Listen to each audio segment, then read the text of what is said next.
गणित कशी विचारली जातात याचं उदाहरण पाहणार आहोत। परिमिती म्हणजे काय? एखाद्या बंद आकृतीच्या सर्व बाजूंची बेरीज, याला काय म्हणायचं? परिमिती। या वर्गाची परिमिती काढायची असेल तर चारही बाजूंची काय करावं लागेल? आपल्याला बेरीज करावी लागेल। बघा एक गणित दिले, 150 मीटर लांब व 125 मीटर रुंद आयताकृती शेताभोवती तारेचे 5 पदरी कुंपण घालण्यासाठी 3.5 रुपये प्रति मीटर प्रमाणे किती खर्च येईल? बघा, म्हणजे एक आयताकृती शेत आहे, त्याची लांबी किती आहे? 150, रुंदी किती आहे? असं हे आयताकृती शेत आहे, 150 मीटर लांब आहे, 125 मीटर रुंद आहे, बरोबर आहे? मग मला तुम्ही सांगा, लांबी बरोबर 150 मीटर आणि रुंदी बरोबर 125 मीटर। पहिल्यांदा आपल्याला काय काढावं लागेल बरं सांगा?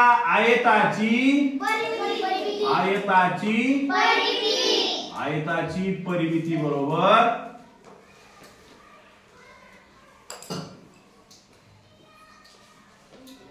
बरोबर 2 कंसात लांबी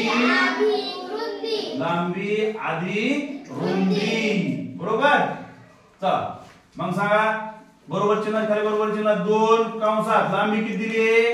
150 मीटर अधिक रुंदी किती आहे? 125। चला बेरीज करा यांची, 5 आणि 0 5, 2 आणि 5 7, 1 आणि 1 2। इथं चिन्ह नसून कोणतं चिन्ह आहे? गुणाकाराचं।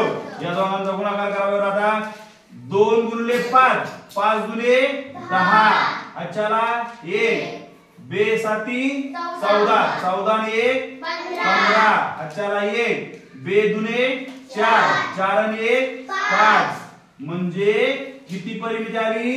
550 मीटर। 550 मीटर म्हणजे ह्या आयताकृती शेताची परिमिती आली 550 मीटर। म्हणजे एक जर पदरी कंपाऊंड करायचं असेल ताराचं तर किती मीटर तार लागेल?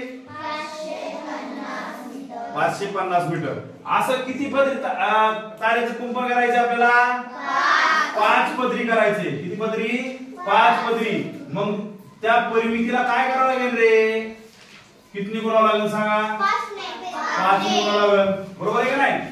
या आलेल्या आयताकृती शेताच्या परिमितीला किती गुणावं लागेल? 5। 5 ने काय गुणायचं? कारण किती पदरी तारेचं कंपाऊंड करायचे? 5 पदरी। चला करा बरोबर गुणा, 5 0 5 5 25 ची अचाले 5 5 25 आणि 2 म्हणजे 5 पदरी तारेचं कुंपण करण्यासाठी सगळी तार किती लागल? 2750 मीटर इतकी तार लागणार आहे। 5 पदरी तारेचं कुंपण घालण्यासाठी 2750 मीटर तार लागणार आहे। आता या तारीचा दर इथं दिलाय, किती दिलाय? 3 रुपये 50 पैसे प्रति मीटर, म्हणजे एका मीटरला 3 रुपये 50 पैसे खर्च लागतो। मग मला तुम्ही सांगा आता संपूर्ण तार किती आहे? 2750 मीटर आणि एका मीटरला खर्च किती आहे? 3.5। आता 3.5 रुपये खर्च आहे म्हणजे 3.5 एका मीटरला खर्च आहे, तर 2750 मीटरला किती लागल? यांचा काय करायला आपल्याला? गुणाकार। आता इथं दशांश चिन्हाचा गुणाकार आहे, पण सुरुवातीला दशांश चिन्ह नाही असं समजा आणि गुणाकार करा, नंतर आपण दशांश चिन्ह कसं द्यायचं ते पाहू।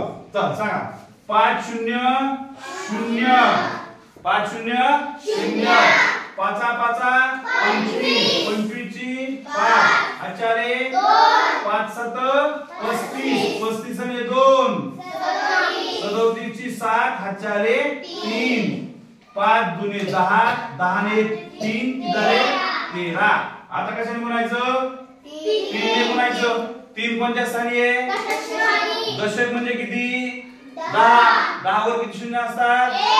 म्हणून इथं किती शून्य जायचा? 1। चला 3 0 0 3 5 15 5 हाच्याला 1 3 7 21 21 आणि 1 22 22 ची 2 हाच्याले 2 3 दुने 6 6 आणि 2 किती झाले 8. यांची करायची बेरीज 0 0 0 5 आणि 0 5 7 आणि 5 12 हाच्याला 1 2 आणि 3 5 5 आणि हाच्याला 1 6 8 आणि 1 9. चला एवढा गुणाकार आला इथं, पण दशांश चिन्ह आपलं द्यायचं राहिलं होतं. चला इथं दशांश चिन्ह आहे का सांगा? नाही. इथं आहे का? हो. किती नंबरला आहे? इकडून किती नंबरला आहे? 1 नंबरला. मग उत्तरात इकडून 1 नंबरला दशांश चिन्ह द्यायचं. हा 1 इथं दशांश चिन्ह द्यायचं. किती आले सांगा? 9625 रुपये एवढा खर्च येणार आहे. 9625 रुपये 5 पदरी कंपाऊंडला खर्च येणार आहे. कळलं सगळ्यांना? नक्की कळलं सगळ्यांना? कुठं कळलं नाही बरं? यात काय समजलं नाही असं आहे का?